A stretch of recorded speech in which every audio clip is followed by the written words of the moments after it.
La historia que estás a punto de escuchar es real, o al menos eso afirma el hombre que la vivió.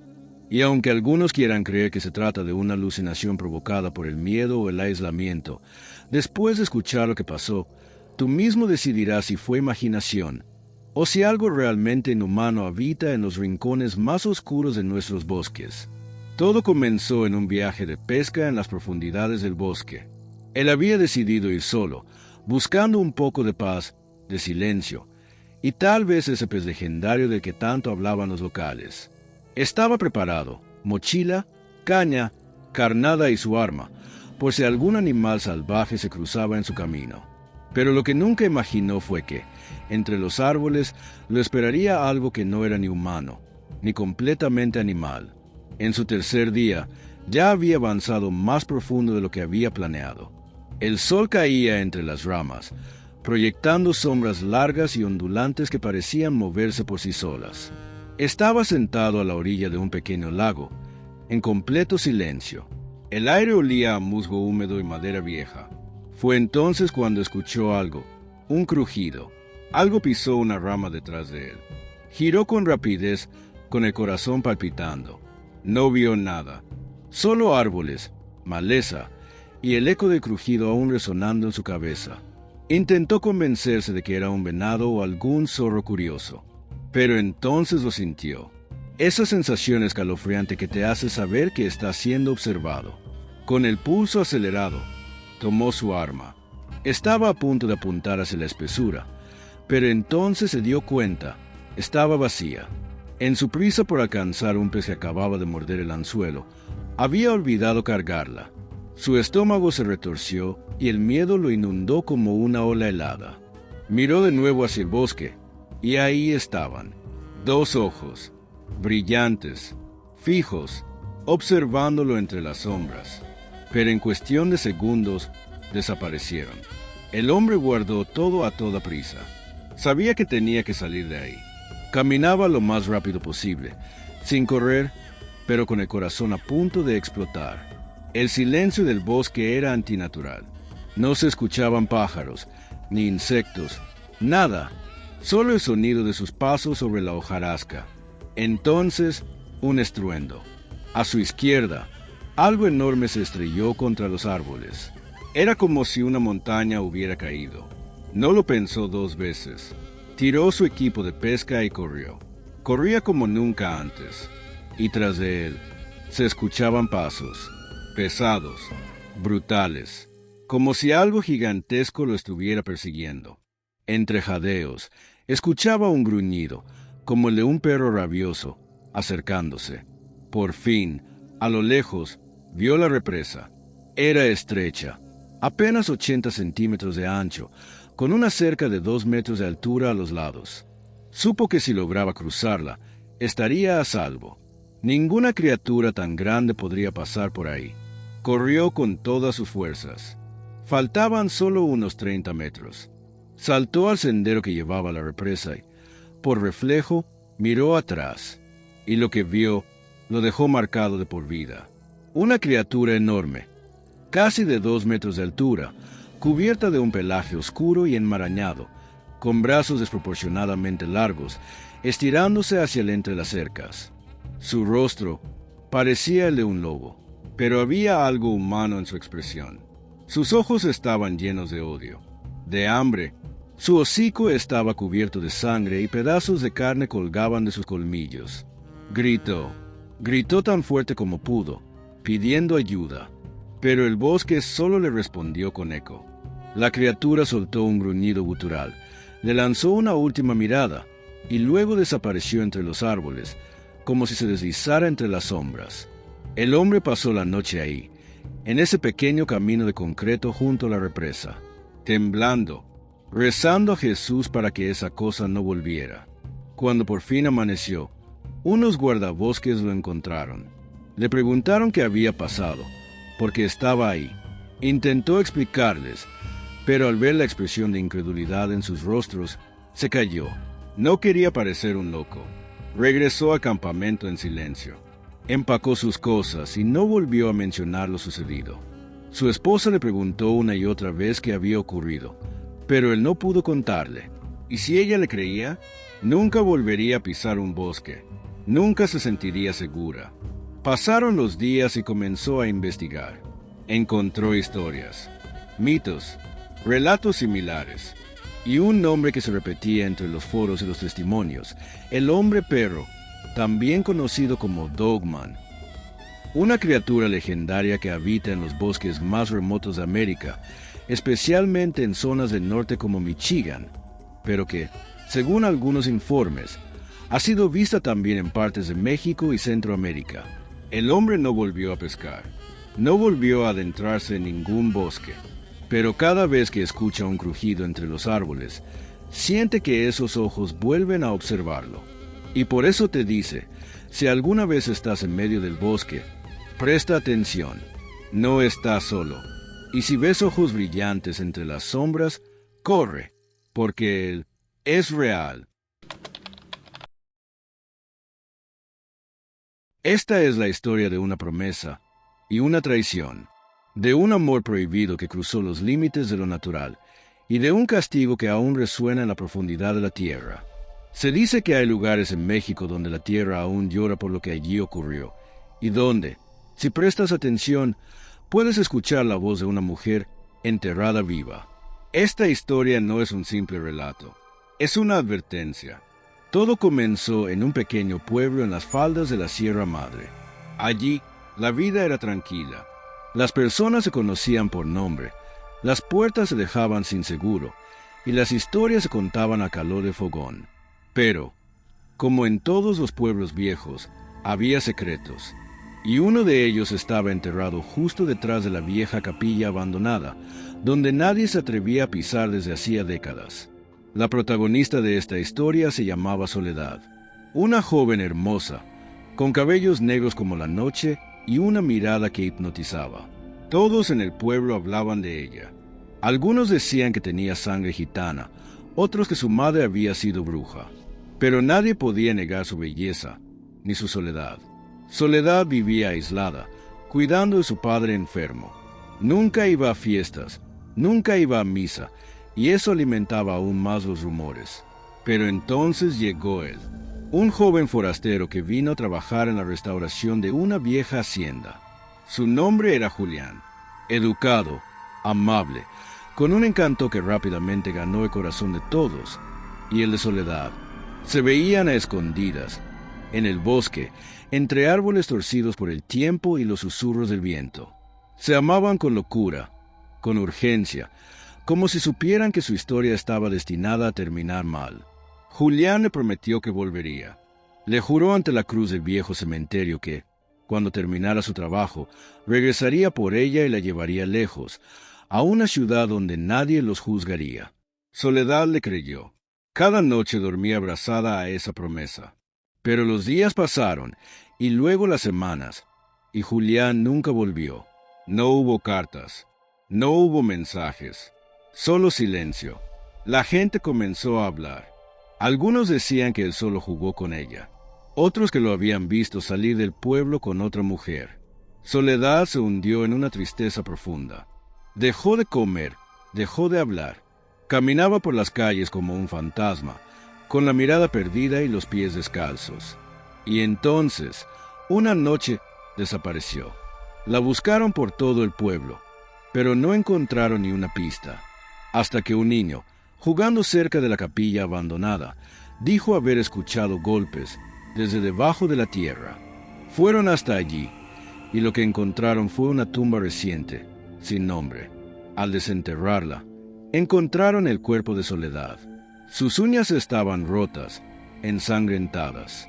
Había rasguñado la tapa del ataúd hasta el último aliento.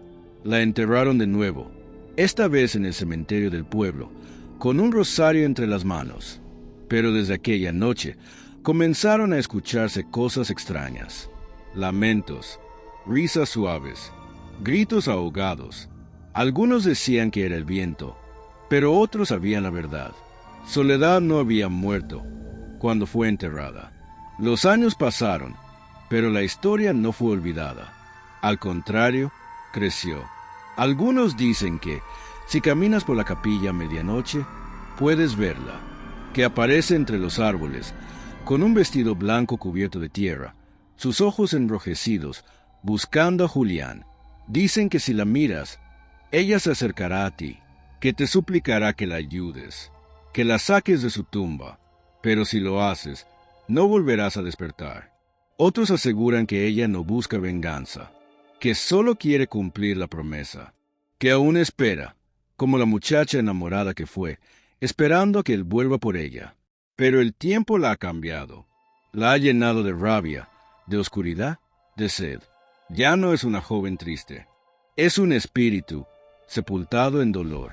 Hay quienes han tratado de bendecir la capilla, de sellarla, pero cada intento termina en desastre. Un sacerdote sufrió un accidente fatal al salir de allí. Un grupo de turistas que quiso acampar cerca nunca volvió. El lugar está maldito. Y lo peor es que el alma de Soledad sigue ahí, esperando. Así que si alguna vez visitas un pueblo en la sierra y escuchas la historia de la mujer enterrada viva, no te rías. No la tomes a la ligera. Porque si te acercas a la vieja capilla, si decides desafiar la leyenda, y escuchas un golpe seco, rítmico, como si alguien golpeara desde abajo, entonces ya será demasiado tarde. Porque cuando Soledad encuentra a alguien, no lo deja ir. Jamás.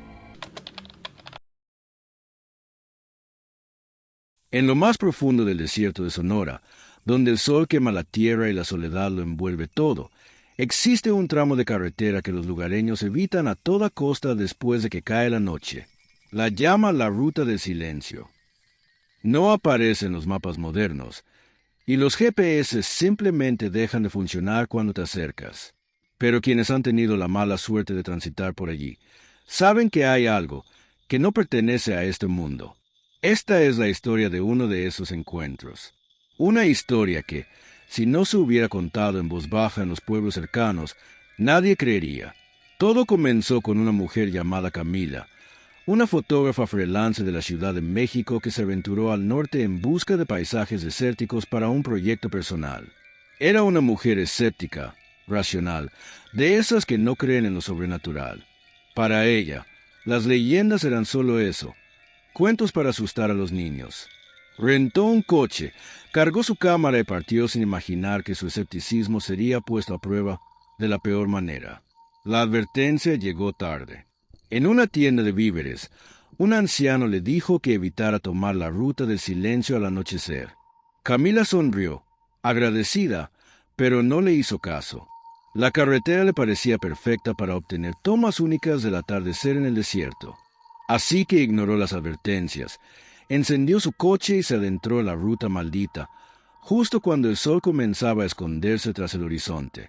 Al principio, todo parecía normal. El paisaje era majestuoso, y la cámara de Camila capturaba cada detalle con precisión. Pero entonces, comenzó el silencio. Un silencio absoluto. Ni el sonido del viento, ni de los insectos, ni siquiera el motor del coche. Era como si todo se hubiera detenido. Intentó ajustar la radio, pero solo escuchaba estática. Tomó su celular sin señal. El GPS estaba congelado. El ambiente se volvió denso, casi irrespirable. La temperatura descendió repentinamente, algo imposible en pleno desierto. Fue entonces cuando lo vio. A la orilla de la carretera, un hombre de sombrero ancho, con el rostro oculto por la sombra. No movía un solo músculo, pero Camila sintió que la observaba. Pasó de largo, intentando no mirar, acelerando el coche, pero unos kilómetros después volvió a verlo, exactamente igual, en la misma posición, como si el tiempo no hubiese pasado. El corazón le latía con fuerza, pero intentó racionalizarlo. Debe ser otro campesino, se dijo, alguien que también va por esta ruta. Pero dentro de ella, algo no cuadraba. Las cosas empeoraron cuando el auto comenzó a fallar. Las luces parpadeaban, el motor se ahogaba. Finalmente, se detuvo. Camila salió del coche, mirando a su alrededor. Todo era oscuridad. Solo el cielo estrellado y la vasta extensión de arena. Hasta que escuchó pasos, lentos, pesados, provenían de detrás del coche. Se giró rápidamente, Y ahí estaba él, el hombre del sombrero, esta vez más cerca. Podía ver su rostro, o mejor dicho, la ausencia de él. ¿Dónde deberían estar sus ojos? Solo había sombras, una negrura profunda y vacía.